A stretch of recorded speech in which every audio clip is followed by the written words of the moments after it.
When you're smiling. Hey, you. Bubbly sparkling water is crisp, refreshing, and perfect for any occasion. Kind of like my voice, but in a can. No calories, no sweeteners, all smiles. Bubbly. Crack a smile.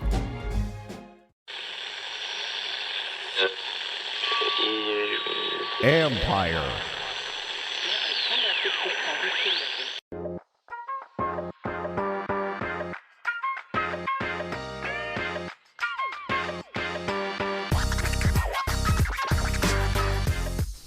Welcome to Inside the Cap. I'm your host, Joel Corey. You can find me on Twitter at CoreyJoel. That is CorryJoel.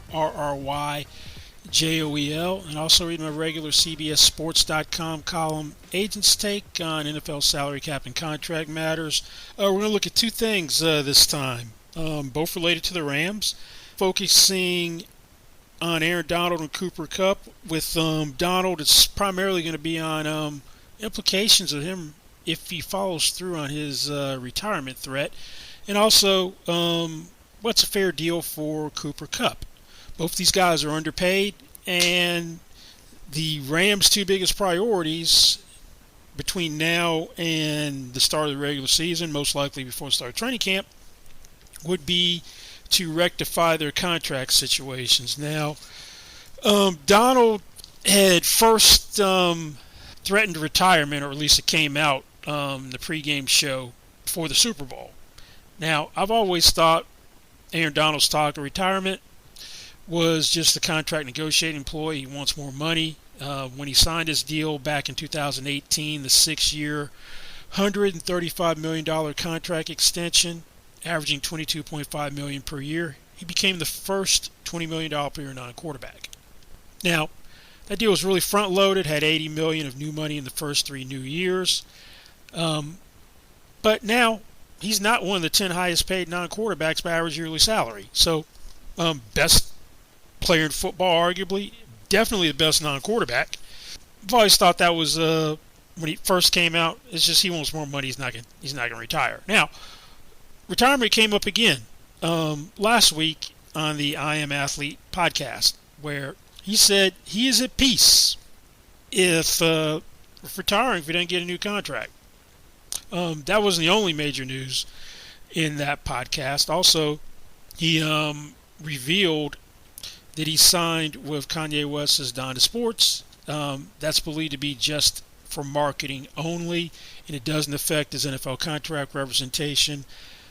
As of today in the NFL PA database, the agents of record for his player contract representation are still Brian Irault and Todd France, with Brian Irault being the primary lead agent.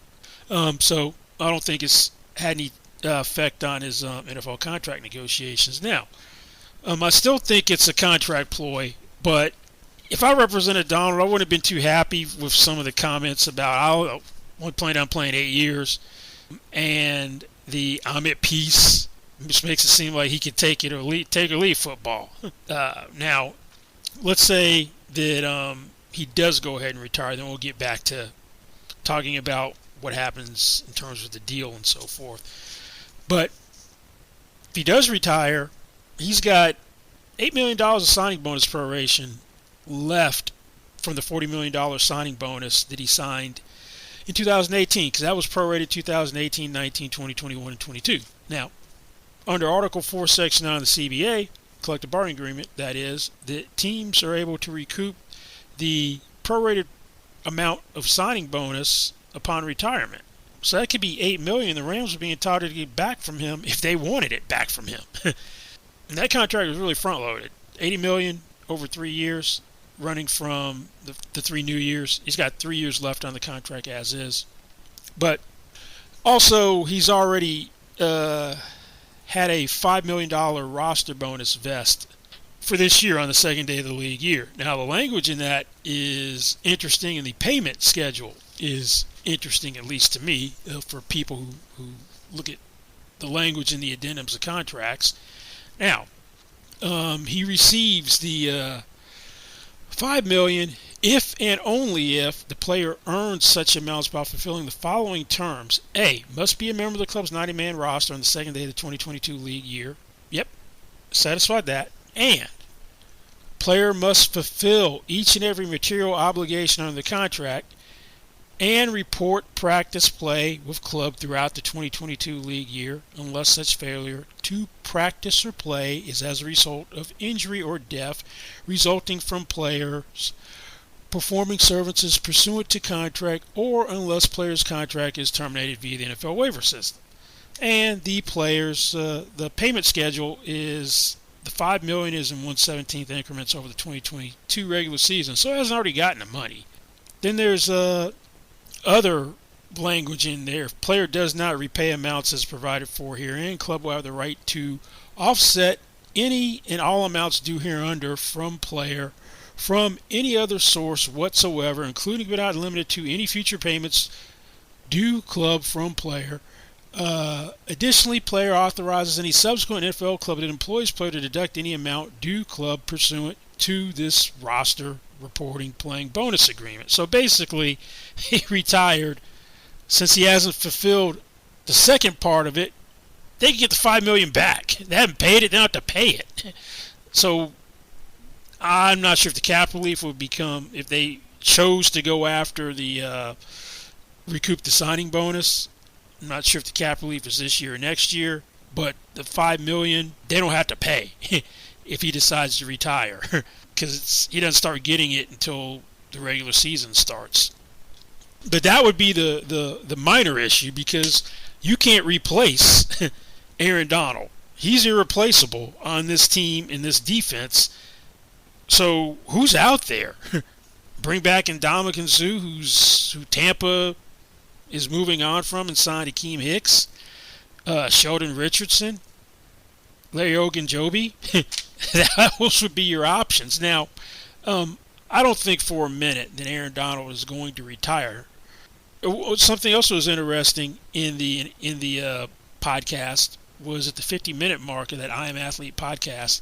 He talked about how he was instrumental in getting Bobby Wagner to come over. So if that's one of the guys he's looking at to make this so we can be in a Super Bowl contending team, they've kind of satisfied his concerns from that level. I don't think he's really going to hang Bobby Wagner out to dry. Also, Sean McVay said things are trending in the right direction last week. But they had their mandatory minicamp this week, the 7th through the 9th of June. Now, Aaron Donald, when he's had previous contract disputes, doesn't show up for anything. In 2017, after 3 years in the NFL, held out all the training camp, didn't get a new deal. 2018, held out all the training camp, did get a new deal. Interesting thing is when he holds out, misses all the training camp, he's Defensive Player of the Year, so he can work out in Pittsburgh, stay up there, and we know he's going to come ready to play whenever he shows up. If you miss the mini camp, and this fine is not a mandatory fine, for the $50,000 per day as a veteran that you miss training camp, you can't waive or reduce that fine if you miss training camp. That can't be forgiven. But the fine for missing mandatory minicamp, it's $15,980 the first day, $31,961 the second day, $47,936 if you missed the third day. So that's a cumulative fine of $95,877. Now, here's why I think he might show up for that, because I don't know what in this roster bonus must fulfill every material obligation under the contract means. That's left up to interpretation. Now, is material obligation coming to something that's mandatory? Obviously, anything voluntary is not a material obligation. Minicamp is mandatory. Would that potentially invalidate the $5 million roster bonus? In this roster bonus doesn't have language which is in, I've seen in a lot of roster bonuses. It'll say a catch-all provision at the end that this roster bonus is subject to forfeiture to the maximum extent under the CBA under Article 4, Section 9. Now, you couldn't recoup or forfeit a roster bonus for missing minicamp, because you can only start recouping for breach of contract or default when you start missing training camp. And that starts when you miss the 6th day of training camp. That's when you can start recouping signing bonus. So this material thing left up to interpretation. Would the Rams even want to enforce it or not? But I saw that language like, that could leave a little bit of a gray area. Now, because of Donald's comments about retirement and him potentially being a short timer, to me that's going to change. If I'm the Rams, I'd want to structure the contract. Now, the $5 million from the roster bonus, that's set on the books. You can't do anything about it from a proration standpoint. You can't use that to prorate to lower the cap number, but you got the $9.25 million base salary that's left from his he's making $14.25 million this year. So he's got $9.25 million left. So let's say maximum, keep cap number the same.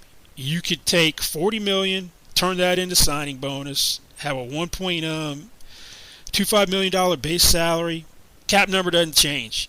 And you give him a $40 million signing bonus, then work out the rest of the deal. Now, in terms of the deal, until Deshaun Watson having 4 years left on his contract and the Browns basically ripping it up in the trade, I never would have thought potentially that the Rams would just rip up the contract and treat it like the $55 million in 2022 through 2024 don't exist. I don't think that's the most likely scenario, but I can't dismiss it now. But in any event, I really don't see them adding, $35 million, no new years, to give them $90 million over 3 years. Even if they did that, they'd add dummy voidable years for proration purposes. I'm really seeing it more being like a 2-year, $60 million extension or whatever the number is to make them the highest paid non-quarterback. And by $30 million, I don't mean a cosmetic $30 million like Tyreek Hill, which is really $75 million over 3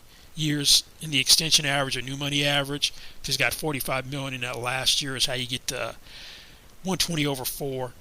But I don't really see them going 120 over 4 where he's under contract through 2025 because basically that's $65 million for 1 new year. But then again, and most of these negotiations are over new money when you have existing years left on the contract.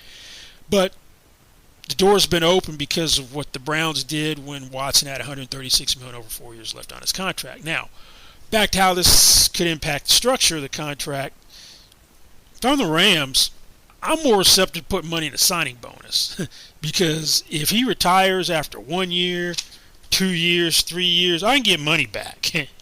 Because let's say the example I'm just talking about, and you keep the cap number the same this year, so you're not getting any cap relief. You give him the $40 million signing bonus, and you have a $1.25 million base salary. You got $8 million of signing bonus proration. So he's only technically earned it as each year goes by. You got $8 million of proration 2022 through 2026 this way. Then be retired after 2022. You'd be entitled to $32 million back. You can only get $8 million back at a time as the year comes up.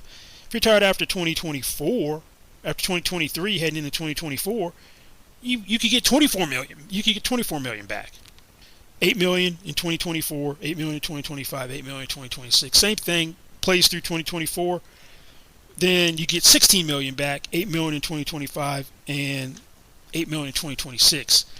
I want it that way. Now, Packers had that dilemma of Aaron Rodgers, and if I'm Donald and his people, I want as little money as possible in a signing bonus from the money that's going to be prorated. If it's going to be prorated, I want a fully guaranteed roster bonus. That's what Aaron Rodgers has in his contract, which pays him over $50 million per year over the first 3 years of the contract. And Rodgers, you don't know how long he's going to play. Now, the reason you do that is Rodgers has, I think, a $40.8 million fully guaranteed roster bonus. Now, if you have skill injury and cap guarantees at signing, all 3 guarantees at signing of a deal, then that roster bonus gets prorated, just like signing bonus.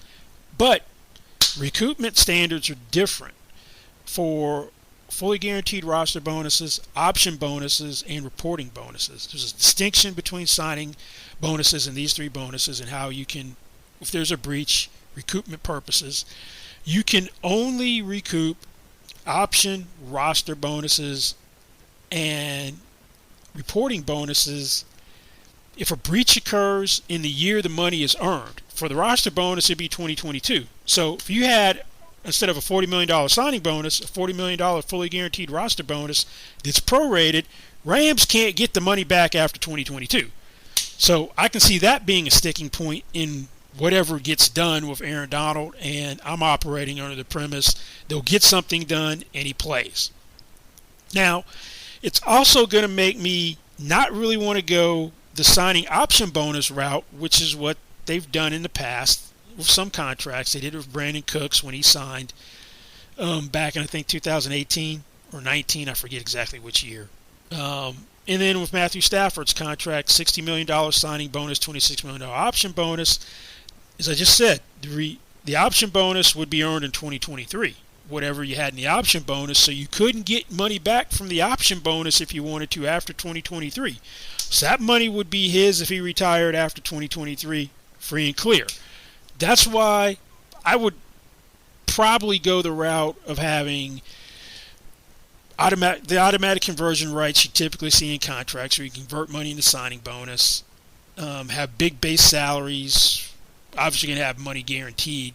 I don't know how much will ultimately be guaranteed, but I presume at least through 2024, where I have the right to convert, and at each particular year when I convert, it usually gets limited to what gets converted in the signing bonus gets limited to where you can only recoup during that year, because it was previously salary would be earned in that particular year. So you're not going to give the team more rights than they wouldn't have had when they would have had if you done nothing. So that would kind of protect the Rams a little more, because if he retired, you wouldn't have the proration would be from the conversion. It wouldn't be having all that money in the option bonus. You don't have any rights to if you had an option bonus and low base salaries in 2023 and 2024. He's walking away for windfall. That way, it's guaranteed, and if he retires, guarantees void, and you don't have to pay the guy. But I'd have that where I'd start converting money, have the rights to convert, and if I want to convert in 2023, 2024, 2025, that as long as it's going to be guaranteed through a certain point, but I'm not letting him off the hook where he can walk away with money free and clear through a fully guaranteed roster bonus or an option bonus. I'm trying to stick, if I'm going to prorate upon signing bonus. If not, if I need to prorate, I'll convert money as the year comes up and kick the can down the road that way. But as I said, I expect Aaron Donald to play this year, expecting to be the highest paid non-quarterback whenever this thing gets done. We'll see if he shows up for minicamp.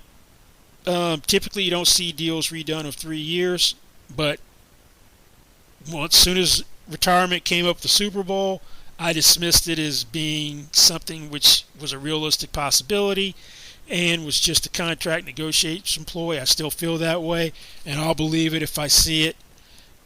When I see it with an Aaron Donald retirement where he's walking out early like a Jim Brown or Barry Sanders. This episode is brought to you by Cheetos Deja Tu Huella. Deja Tu Huella means leave your mark, and that's exactly what Latinos are doing all across the country. They're rewriting the rules and pushing the boundaries in their communities to leave their own unique mark.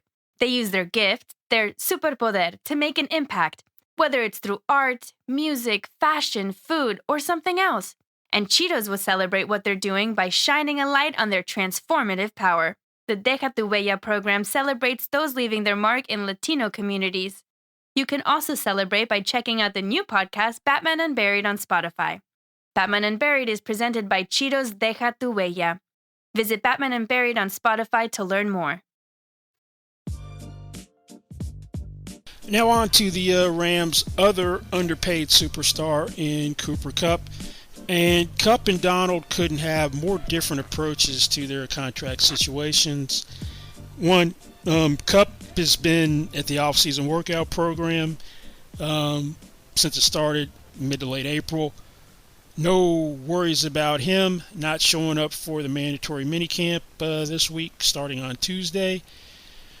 And Kupp does not need to be the highest paid wide receiver, although he can make a compelling case that he should be the highest paid wide receiver. When the off-season workout program opened, Kupp met with the media via Zoom, I believe it was, the local media, and he said that he made it clear he doesn't need to be at the top of the wide receiver pay scale, and that's not important to him. He said, I don't think that's really the kind of approach I take. I definitely think there's a place you want to be. There's a place where you feel like it's fair, a place for me in this organization. I'm not trying to beat anybody. I'm not trying to compare myself to anyone else. It's more about being in a place that's just right for both sides. Now, he basically wants to be paid fairly. You got to remember that the agent works for the player, not the other way around. It is the agent's job to execute the client's wishes. If left to his own devices, Kupp's agent would make him the highest paid wide receiver.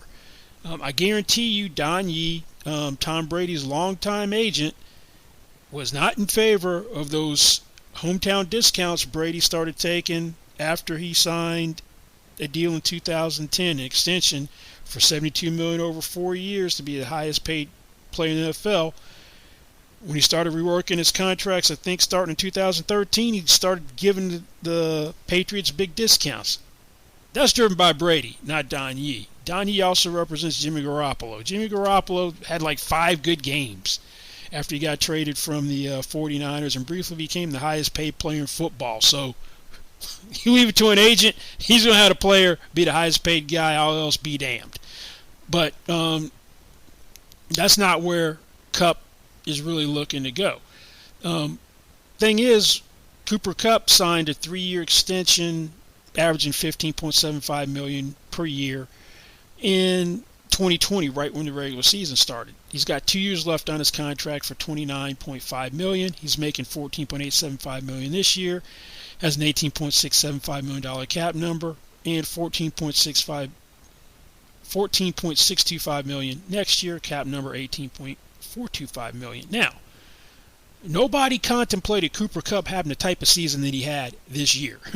Nobody saw that coming. 2019, the year before he got the contract, 94 catches, 1,161 receiving yards, 10 touchdowns. 2020, 92 catches, 974 receiving yards, 3 touchdowns. Nobody saw what was going to happen this year with Cooper Kupp coming. Cooper Kupp arguably had the best season ever for a wide receiver. He had 145 receptions for 1,947 receiving yards. Both of those are second on the all-time single-season list. Also led the NFL with 16 receiving touchdowns. He's the first player to win the receiving Triple Crown since Steve Smith 2005. And by that I mean simultaneously lead the league in receptions, receiving yards, and receiving touchdowns. He's also named NFL Offensive Player of the Year. It's just the second time since 1993 that a wide receiver has won the award. He also was named Super Bowl MVP. And in the postseason, elevated his play. 33 catches for 478 yards, 6 touchdowns. If you extrapolate his postseason stats over 17-game season, that's 140 catches, 2,032 receiving yards, and 26 touchdowns. Now, nobody's ever won all these things in the same season. There's only one receiver who's ever won the receiving Triple Crown, NFL Offensive Player of the Year, and Super Bowl MVP in a career. And Kupp did that all in the same season. Only one other person, Jerry Rice, the greatest receiver of all time. So that's the type of year Cooper Kupp had. Now, the receiver market has gone haywire this offseason.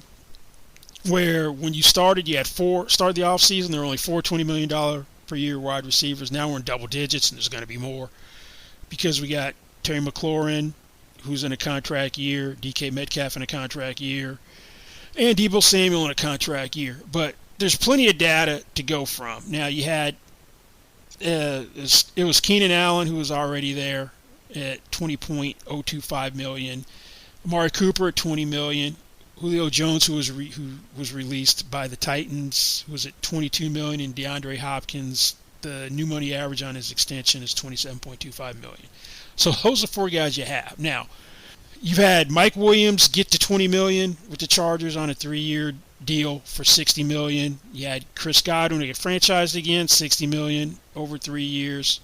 That's $20 million. Devontae Adams, who was franchised by the Packers, was traded for first and second round picks this year to the Raiders. 5-year, $140 million contract.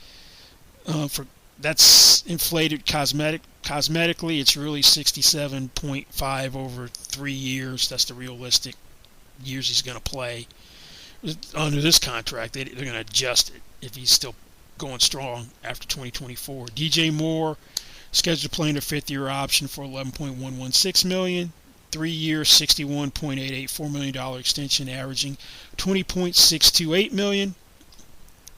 Chiefs traded Tyreek Hill for multiple picks, 5 draft picks to the Dolphins. 4-year, $120 million extension, $72.2 million in guarantees.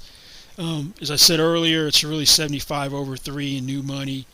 You had Stephon Diggs, who was underpaid for similarly outperforming his contract that he signed with the Vikings pre-trade to the Bills. It was a 5-year, $72 million extension worth up to $81 million through salary escalators. 4-year, $96 million extension, $70 million in guarantees, nearly 48 fully guaranteed at signing. Then, most recently, you had A.J. Brown, 4-year, $100 million extension in his trade draft day during the first round of the draft.